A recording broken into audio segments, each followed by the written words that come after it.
What's going on, everyone? Real talk. After reading these stories, I looked at my neighbors a little differently. Subscribe for more if that's your thing, and let's get into it.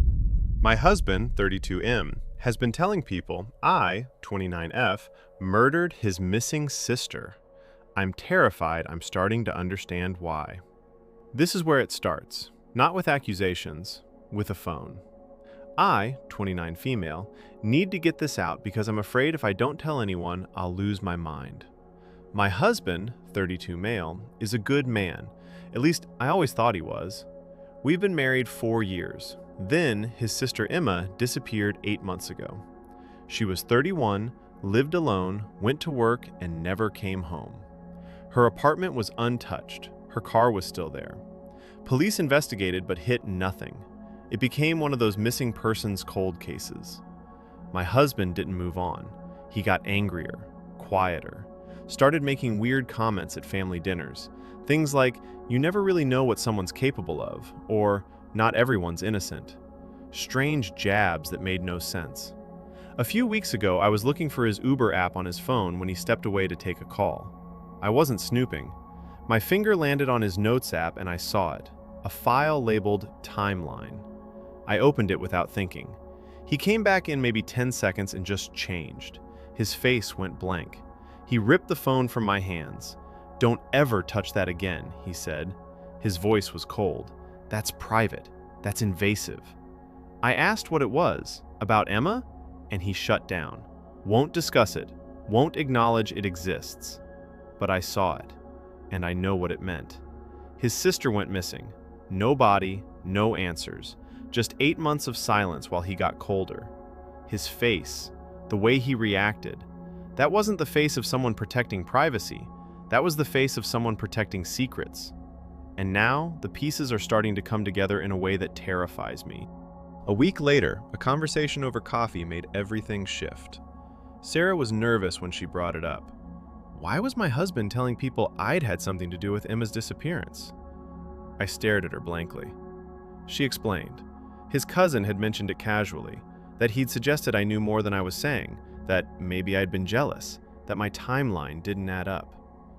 That's when my stomach dropped. I'm 29. I barely knew Emma. When I got home that evening, I went straight at him. I asked why he was spreading rumors about me to his family. He became someone else entirely, cold, like a switch had been flipped.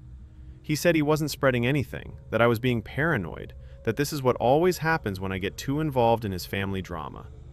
I didn't back down. People are literally repeating what you told them. He just stared at me and said to leave it alone. Drop it. Not one question about who told me or how I found out, just a complete and total freeze. That's when it hit me. He was the last person to see Emma alive. Not me, him, my husband. 32 was with his sister that morning. They went somewhere together. She didn't come home. So why was he so desperate to build a narrative that I was involved in her disappearance? What exactly was he trying to hide? The realization wasn't something that crept up on her slowly. It came all at once, like something collapsing. She was lying next to someone she now believed might have been involved in his sister's disappearance.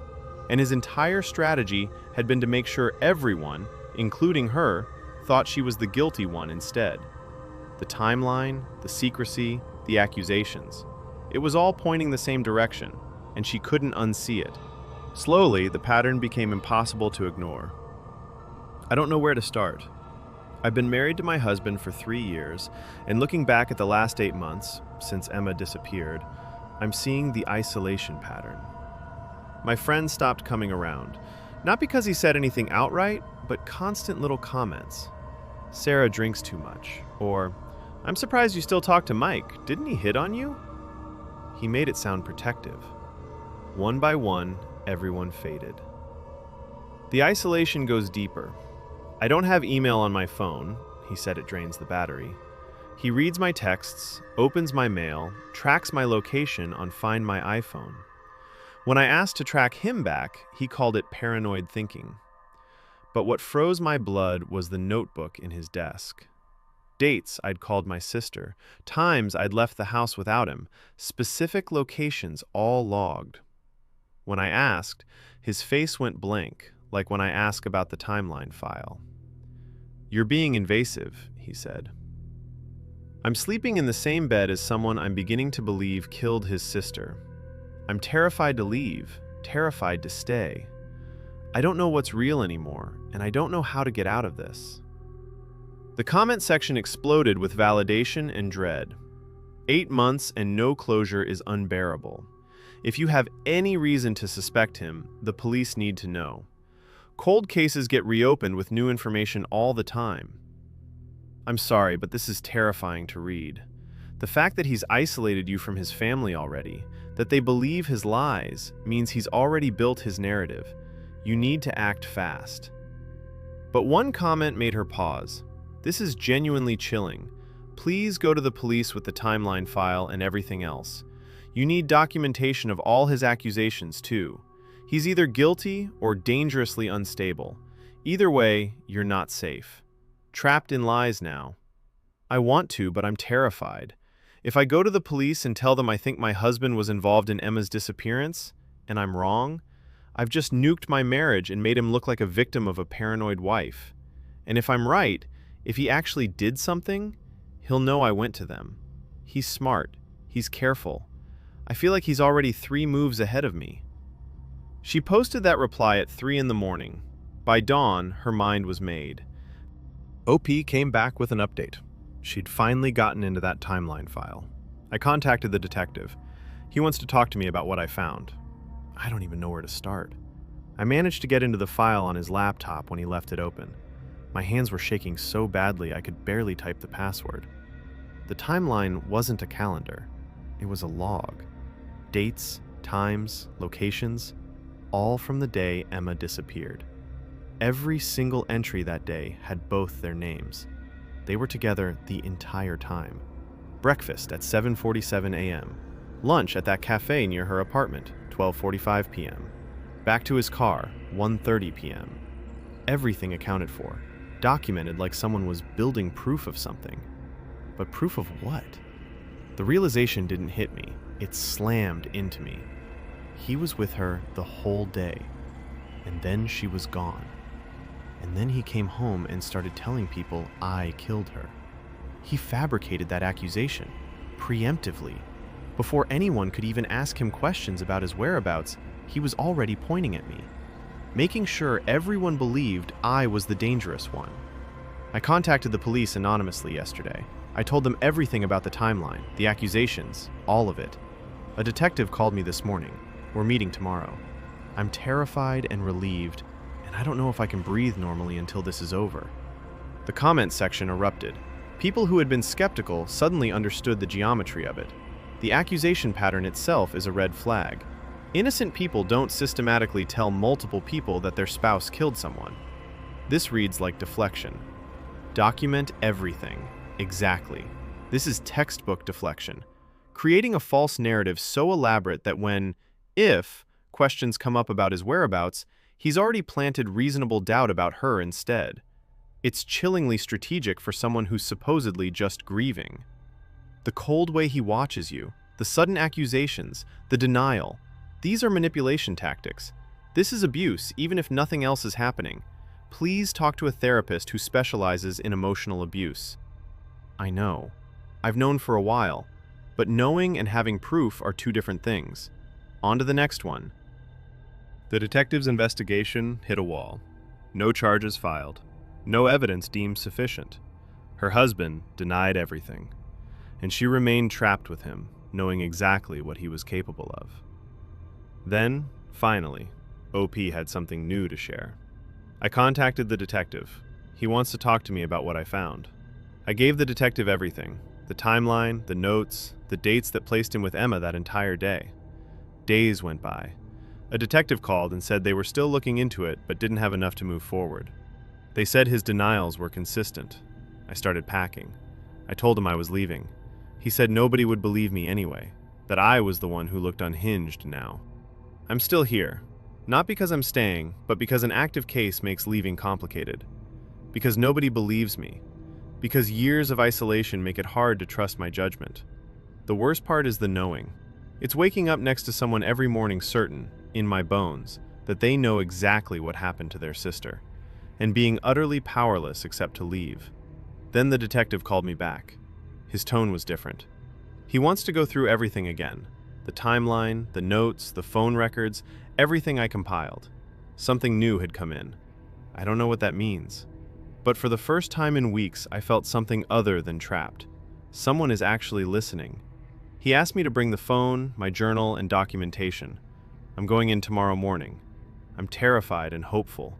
At least now I know it's not over. Comments on this one stayed with people. That phone file being password protected and his reaction to you seeing it is huge. Why protect that if it's nothing? Please at least photograph everything before you leave. And that's where this story lands. OP caught in a nightmare, waiting for the system to finally move. On to the next one. My work-from-home neighbor, my schedule perfectly for months. I think she's been watching me. The post lands like a punch. Work from home is supposed to mean privacy and sanctuary. But what happens when someone decides to make your solitude their obsession? I'm 26 and work from home. My neighbor has somehow learned my entire schedule. I've second-guessed myself 100 times, but the evidence is real. My neighbor is a woman in her 40s, 2 properties over. We've waved at the mailbox a couple times. Nothing hinted at what was coming. Around 7:15, when I make coffee, she'd be outside. I work from my front office window, my view for 8 hours. I started noticing she was there every time I got near that window. If I stepped away, she'd disappear, back and forth like clockwork. Lunch at 12:30 on the porch, she'd suddenly need something outside. Mail time, she'd be there. When my routine shifted, she shifted too. Same timing every time. A thought formed. What if she's doing this on purpose? I decided to test her. One afternoon, I stayed in my office, didn't go to the window, didn't go outside. Just watched her through the curtain. She paced her driveway for 45 minutes, back and forth, phone in hand, glancing toward my house, waiting. When she didn't see movement, she stopped and went inside. 15 minutes later, I stood up to go to the kitchen. I didn't go to the window. I didn't move. She came back out. The exact same moment I got up. There's no rationalizing that away. But there's a detail in what comes next that makes this worse. The watching wasn't passive. It was methodical, calculated. She wasn't trying to hide anymore. The coincidences kept piling up, and OP started keeping track. The next morning, I tested something. I sat at my desk with my coffee, like always, but this time I was watching her property. Within 3 minutes of me sitting down with my mug at the window, she walked out her back door and started checking on something in her yard. By checking, I mean standing there, facing my house, doing nothing. The moment my head disappeared from that window, she turned around and went back inside. Immediate. Over the next 2 weeks, I documented everything. Tuesday morning, coffee at 8:47. She was outside at 8:50. Wednesday, coffee at 9:15. She appeared at 9:18. Friday, I stayed at my desk longer than usual, held my coffee there from 8:45 to 10. She came out 4 times, paced, looked frustrated, then vanished the moment I stood up. The yard work thing was worse.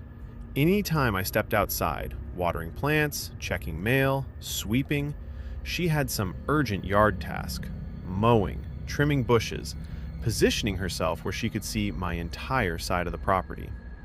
I stopped thinking about whether this was intentional. I knew it was. The probability of random chance getting this precise over weeks across multiple routines doesn't exist. She wasn't a random neighbor anymore. She was a watcher, and I didn't know what I was supposed to do about it. Comments came pouring in. Has she ever tried to talk to you directly? Because someone keeping a notebook like that usually wants you to know they're there. Has she confronted you? One comment hit harder than the rest. The 45-minute pacing thing made my blood run cold. She knew you left when you stood up. That means she can see into your office from somewhere. Please check your windows and curtains. That realization turned paranoia into absolute certainty. So OP decided to test the pattern directly. That's when I started messing with her. On Tuesday, I stayed at my desk until almost 6 p.m. instead of my usual 4:30 p.m. break. I watched. At 5:47, she was suddenly out on her driveway, pacing. The moment I stood up, she went back inside. Wednesday, I reversed it. I left my apartment at 7 a.m. instead of 8 a.m. She came out at 6:58. Thursday, I didn't go near the windows at all. She circled her property 4 times in an hour, peering toward my apartment. That's when I stopped feeling paranoid and started feeling hunted. I called my best friend Sarah that night. I didn't ask about the testing, I just asked if I was losing my mind. Sarah went quiet. Then she said, "That's not a coincidence. That's surveillance." My coworker Jen said the exact same thing when I mentioned it Friday. Both of them used the same words. "You need to document this. Keep a log. Don't be alone." But the worst part? She was tracking everything. She knew when my packages arrived. She knew my coffee order. She knew my schedule. She was watching my life. And people in the comments knew exactly what this was. Do not approach her alone. If she's kept a notebook documenting you, she's crossed into delusional thinking or worse. Keep your distance and document everything you see. This is absolutely chilling. Please tell me you have the police involved at this point. This is straight up stalking and documentation is evidence. OP seriously needs to call the non-emergency line today. The schedule matching plus documentation creates a clear surveillance pattern. Even if there's no explicit threat, this builds a case. Police will file a report, establish a paper trail, and OP will have an incident number for a restraining order. This is textbook stalking behavior, and there was nothing she could do to prepare for what came next. A few days later, OP posted an update. Confronted her about the notebook. 3 years of surveillance and something much darker. I couldn't take it anymore. Last Tuesday, I saw her at the property line staring at me through my window. I snapped and walked straight out. I asked if she'd been watching me. She said yes. Just like that, yes. Then she pulled out a thick notebook filled with pages of entries. Dates, times, what I was wearing, when I made coffee, when I was at the window, including the 45 minutes I'd stayed at my desk that one morning while she paced her driveway. 3 years of it documented. I asked why. She said something about protecting me. Protecting me from what? She wouldn't say, just kept saying someone needed to know my patterns. Then she mentioned details, how I take my coffee, my cat's name, Milo, that my parents call on Sundays, things I'd never posted online, things only close friends knew. I demanded to know how she could possibly know these things. She just smiled. That's when it fully hit me. This wasn't paranoia anymore. This was real terror. And that's when things shifted from disturbing to something far worse. I need to know more about the 45-minute detail. Were you actively watching her back? Does she have a direct line of sight into your office area? I wish I'd been more aware of how exposed I really was. Looking back now, I realize she had a clear view of my entire office from her side yard. She probably positioned herself there deliberately. The thought of being watched for that long, from that angle, it terrifies me. That's the part that haunts me the most. The comment section zeroed in on something most readers had picked up on, the realization that there was nowhere in her own home where she wasn't potentially visible. So the pieces started to come together, and it moved faster than she probably expected. The police were involved now, and everything changed. Confronted her about the notebook. 3 years of surveillance, and something much darker. I went to the police the next day. The detective looked at those pages and said this wasn't normal. She documented everything. Dates, times, descriptions of my movements and routines. Systematic surveillance. The fact that she adjusted her schedule to match mine proved it was intentional, calculated. The police visited her property. I don't know all details, but there was shouting the next afternoon. She didn't deny it. According to the detective, she claimed she was protecting me, watching to ensure I was safe, but couldn't explain why without my consent. She couldn't explain the notebook, the months of documentation, the deliberate pattern. A week later, the restraining order came through. 300 feet minimum. No contact, no communication. I had to write a 6-page statement documenting every incident, but none of it brought peace. I moved out. New place, different windows, different street angle. I needed to start over. I can't sit at my desk without feeling watched. Some violations don't have clean endings. The comment section immediately lit up with a mix of validation and horror. This made my skin crawl. The fact that she adjusted her schedule to match your movements means she's actively monitoring you, not just randomly outside. This is not coincidence. And that's what stories like this do to you. The violation of feeling safe in your own space, knowing someone was documenting your every move, adjusting themselves to watch you, building a record of your life without consent. It doesn't go away because a piece of paper says they have to stay away. OP moved, found new routines, a new desk position, new windows with a different angle. But the paranoia? That stays. You learn to live with it, to rebuild, to move forward. Sometimes, survival is enough. On to the next one. I, 28 female, remember a specific room in my childhood home. My entire family denies it ever existed and got extremely angry when I asked about it. Some memories sit so deep in your bones you'd swear they're bedrock. You don't remember them, you know them. But what happens when the people who were there with you flat out deny what you know is true? This is one of those stories, and it starts with a photograph. This is going to sound insane, but I need to get this out somewhere because nobody in my family will acknowledge what I'm saying. Growing up, my childhood home had 4 bedrooms. 4.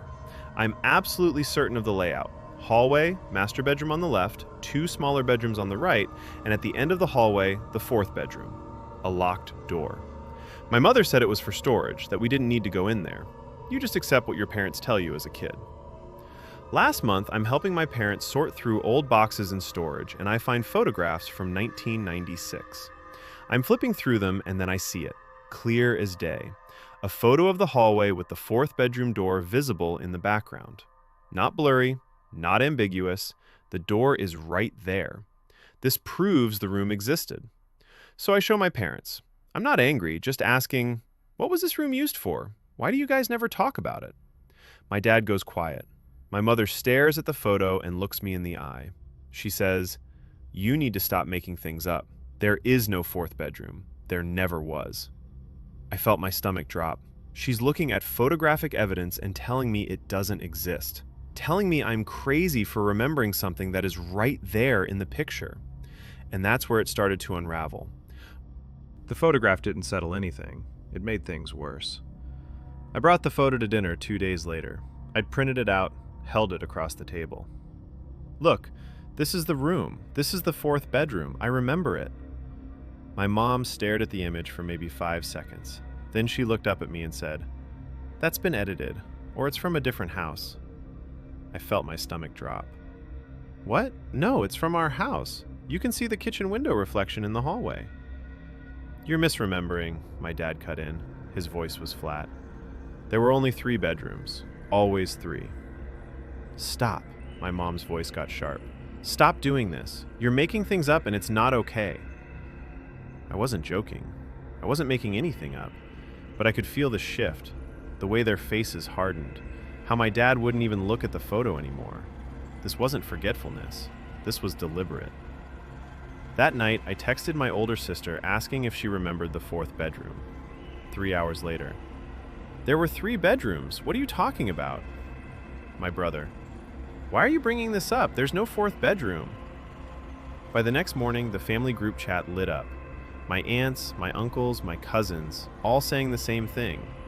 We don't remember that. Stop spreading confusion. If you keep this up, we're not going to be in contact with you anymore. I sat in my apartment reading 30 years of denial stacked into a single thread and wondered if I was losing my mind. The room wasn't the mystery anymore. OP was. Extended family didn't stay quiet. Aunts, uncles, cousins all said the same thing. No 4th bedroom. When OP kept asking, the threats escalated. Nobody would acknowledge the photo. OP was alone. I'm 28 female, and I need to say this somewhere because my family is gaslighting me. I found a photo from 1996 of my childhood home. In it, you can clearly see a 4th bedroom. But when I showed this to my parents, my mom said, you need to stop making things up. I brought it to my dad. Same response. All my siblings said the same thing. There is no 4th bedroom. But I have a photograph. Property records from 1996 show 4 bedrooms. My entire family is acting like I'm insane. When I kept asking, they got angry, really angry. My mom said if I kept spreading false memories, they would cut contact. My siblings stopped responding. Aunts and uncles called to tell me to stop. My aunt said, "You're making up things that didn't happen and it's hurting the family." But they did happen. I have proof, and instead of explaining, they're threatening to cut me off. Why would a closet renovation cause this level of panic? Something is wrong here and nobody will tell me what it is. Reddit saw it. This is absolutely unhinged. You have a physical photo and property records proving the room existed, and they're still denying it. That's not a memory issue. That's coordinated lying, and you deserve answers, not threats. Document everything. Screenshot the property records showing 4BD versus 3BD, save the photo, screenshot the real estate listings, and keep records of these conversations. You may need them. The comment section filled with people recognizing the pattern, not forgetfulness. Coordinated, panicked erasure. Something happened in that room. OP didn't know what yet, but she was about to find out. The posts kept coming in, each one another brick in the wall of denial. But pressure builds, weeks pass. Then, finally, something gives. OP came back with an update. My parents confessed why they sealed the room. My brother died there. I don't even know where to start. After weeks of everyone attacking me, threatening to cut contact, gaslighting me into circles, my parents finally snapped. My mom called me crying. She said they needed to tell me the truth. The 4th bedroom was real. It belonged to my oldest brother. He died there in 1998, suicide, 16 years old. Nobody ever told me I had an older brother. My entire family just erased him, sealed the room, converted it, pretended he never existed. When I found that photo, it triggered everything. That's why they reacted like I was trying to destroy them. Because to them, I was asking them to acknowledge a death they've spent 30 years pretending didn't happen. My parents couldn't face it then, and they couldn't face it when I asked. So the whole family coordinated to gaslight me instead of just telling me the truth. I have a dead brother I never knew about, and my family chose collective denial over letting me know he even existed. The twist lands. This was never about a room. This was about a brother the family couldn't survive acknowledging. It's like watching people collectively deny major historical events because confronting the truth is too painful. The cognitive dissonance must be eating them alive. Right, and they've sustained this lie for 30 plus years. That takes constant work. Forgetting something? No. Actively suppressing and maintaining a false narrative? That's a choice they keep making every single day. The way your sister said, "I don't want to think about it," before hanging up is huge. She remembers something. Push her when things calm down. And with that revelation, the weight of it all sets in. The gaslighting made sense now. The anger made sense. The coordinated denial made sense. What didn't make sense was the 30-year silence. OP was about to find out that understanding the truth and accepting what comes next are two very different things. The weight of the truth didn't lighten once parents confessed. It only changed shape. My parents confessed why they sealed the room. My brother died there. The conversation happened on a Tuesday. Mom and Dad asked to talk privately, and I knew something had shifted. They looked hollowed out, like the kept secret had finally rotted them from the inside. My oldest brother died in 1998, at 16. Suicide in that room, the one they sealed. Nobody told me I had him. Nobody said his name. When I was born 4 years later, he'd already become a ghost they couldn't acknowledge because saying it out loud meant facing what they couldn't prevent. The room wasn't just a room. It was a tomb they thought they could hide by plastering over the doorway. And I was the child who wasn't supposed to remember doors or bedrooms or brothers. They said they were sorry, but not publicly. Never publicly. The apology was private, which meant it could stay private, which meant the rest of the family could go on pretending, which meant I was still alone with the truth. I don't know if I can forgive them. I don't know if I want to. The comments saw exactly what it was. Your uncle confirming it existed, then immediately backing off. Your sister refusing to engage. Your grandmother crying. They all know something. Do not let them gaslight you into doubting your own reality. This would destroy anyone. The gaslighting alone is traumatic, but finding out your entire family conspired to hide something this big? That's betrayal on another level. Please take care of yourself. Some truths don't heal families. They shatter the narratives families use to survive. That's where we leave this one, and on to the next story. My ex broke up with me 4 months ago, but somehow everyone is convinced we're still dating. I'm going insane. This is one of those stories where a relationship clearly ended, but somehow nobody actually got the memo. What follows is a woman trapped between her reality and everyone else's delusion, including the person still living in her home. I'm 28 female, and 4 months ago I ended things with Jake, 32 male, because he'd become obsessively controlling, monitoring my phone, tracking where I went, interrogating everything. I couldn't breathe anymore, so I broke it off. Jake never accepted it. He moved into my guest room temporarily and decided we're still together. He leaves for work, comes home, makes dinner, sits with me like nothing changed. The performance of a relationship I never agreed to. The truly maddening part isn't him living here against my will. It's that nobody believes me when I tell them we broke up. I've told my mom multiple times and she responds with, "When are you two getting back on track?" My sister asked when we're moving in together. Coworkers ask how the boyfriend is. Even my therapist had to gently push back because I kept saying my ex, and she wanted to confirm I was actually certain we were over. Last week, my best friend Sarah came over. I was venting about needing Jake to leave, how suffocating this is. She looked at me with this sad expression and said something that made my blood freeze. "But you two are still dating though, right?" I stared at her. "No, we're not. We're broken up." She just shook her head like I was the one being unreasonable. I don't know what story Jake's been telling everyone, but I ended a relationship and somehow ended up more trapped. And there's the hook. Sarah's casual certainty that OP is the confused one. By the time the post ends, you're wondering what exactly Jake has been telling people. Because whatever his narrative is, it's working.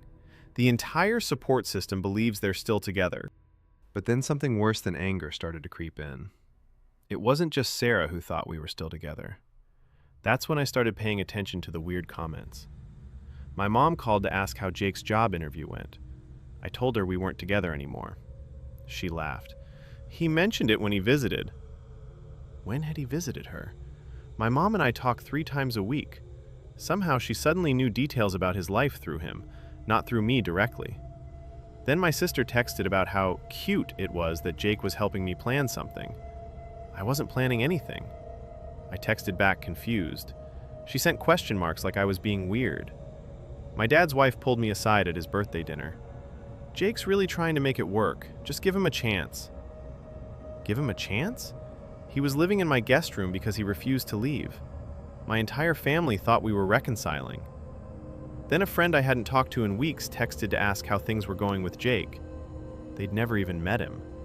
How did they know I dated someone named Jake? That's when it hit me hard. This wasn't miscommunication. This wasn't confusion. This was coordinated, deliberate. Jake had gone to my family, my friends, my coworkers, and told them a story where we were still together, where I was just being difficult. And the worst part? I had no idea how long this had been happening, or how many people he'd already influenced. The guest room suddenly felt like a cage. My own home had become hostile territory, a space where someone else's version of reality was being actively constructed. She was about to discover just how deep the manipulation went, and how much he'd already told them all about her. So OP starts trying to correct the record. She reaches out to people who believe the lie, tells them plainly that she and Jake are broken up. His response is always the same. They don't believe her. I've tried. God, I've tried so many times to set the record straight. When Sarah said that thing about us still dating, I pulled her aside the next day. I told her flat out, we broke up 4 months ago. Jake won't accept it. He moved into my spare room without permission, and I've been trying to get him out. She just looked at me like I was confused. "You're upset right now," she said. "You'll feel differently when you calm down." Except I'm not upset. I'm clear. And when I told her that, she got this look like I was the one being unreasonable. Same thing happened with my mom. I called her specifically to tell her the relationship ended. She said, Jake told me you're going through something. He's very concerned. I tried to explain that no, he's the problem, but she kept interrupting. Jake said this. Jake thinks that. Jake's worried about my mental state. It's spreading. My dad mentioned it at dinner. My sister keeps mentioning how Jake is trying to help, like I should be grateful. Everyone has the same confused look, like I'm the crazy one. The truth I'm living is being overwritten, and I have no way to make them hear me. Reddit's comment section filled with people who saw what OP didn't, what was actually happening under the surface.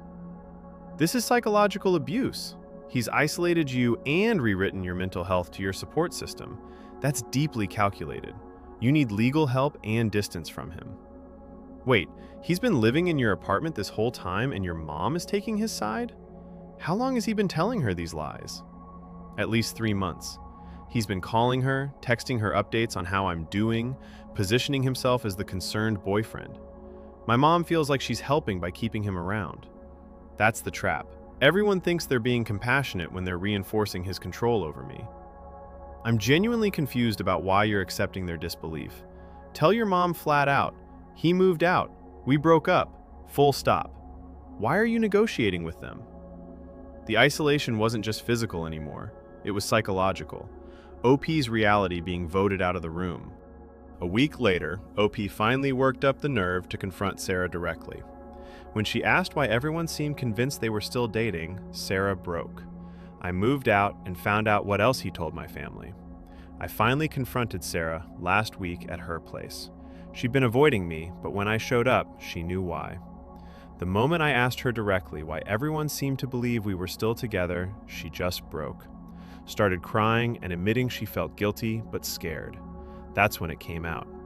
Jake had been telling everyone I have severe anxiety and depression, that my episodes cause me to be confused about reality.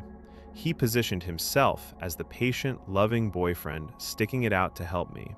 He told my parents I'd had an episode when I tried to explain the breakup. My work friends heard I was acting out from my mental health. Sarah heard I was having episodes where I couldn't even remember conversations. None of it's true. I don't have any of those diagnoses. I've never disclosed mental health struggles to him. He invented it all to make himself look like a saint and me look unstable and unreliable. The worst part is it worked perfectly. Everyone believes him now, and it explains away my confusion about the breakup. I'm moving out this week and already scheduled a lawyer. This ends now. The comments came pouring in.